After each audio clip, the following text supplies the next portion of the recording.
A story you'll see only on 7. A man has been arrested and charged for the murder of an Anderson County man nearly 4 years after the victim went missing. An indictment so rare in South Carolina that it's one of only 5 cases where someone is charged with murder even though a body was never recovered. 7 News' Nicole Ford explains why. After nearly 4 years, Emmanuel Carles's family wasn't sure they'd ever get answers. A missing persons case that spanned 3 counties led to the issue of whose jurisdiction. Well, after new leadership took over at the sheriff's office, they took the case to the state, who's found some justice for the family. It's a moment 1,376 days in the making. I keep thinking about what he would say. And what he would say to me, and he'll say, "Mama, you got this." That's how many days it's been since Pamela Quarles last saw her son, Emmanuel. He would be 30 now. He done missed 3 birthdays, finna be 4 birthdays. It's a case that started in Anderson County. Well, Mr. Quarles was reported missing in April of 2015 by his mother.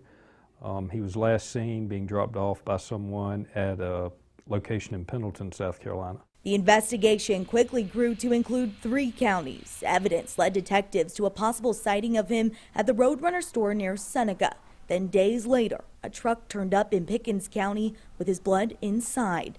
But with all this unfolding nearly 4 years ago, the family is wanting to know who's responsible. After Sheriff McBride took office, we started looking at some cold cases that we thought needed some attention, and that was one of them that we still thought had not yet grown cold. Detectives handed the case over to the Attorney General's office. Less than 4 months later, indictments filed, even though a body was never recovered. We thought Mr. Cobb had been involved all along. Harry Eugene Cobb. On Friday morning, inside a Pickens County courtroom, we were the only ones there as Kerry Cobb stood before a judge. This just happened the day before yesterday. They come and locked me up and told me I was being indicted on the murder, and I've been on house arrest for the last 4 years. My mom's in real bad shape. I'm taking care of her. Entering a not guilty plea after being charged with Quarles' murder. Mostly relieved, but also hurt because it's a murder charge, so just hurt.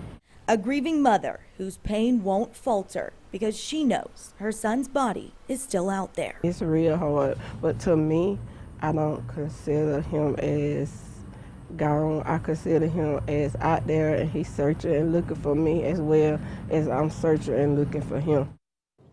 This case is interesting because it's unclear where the crime actually happened. Since the truck was recovered in Pickens County, that's where the Attorney General's office will prosecute. As for Cobb, he's behind bars tonight with no bond. In Anderson County, Nicole Ford, 7 News. We will keep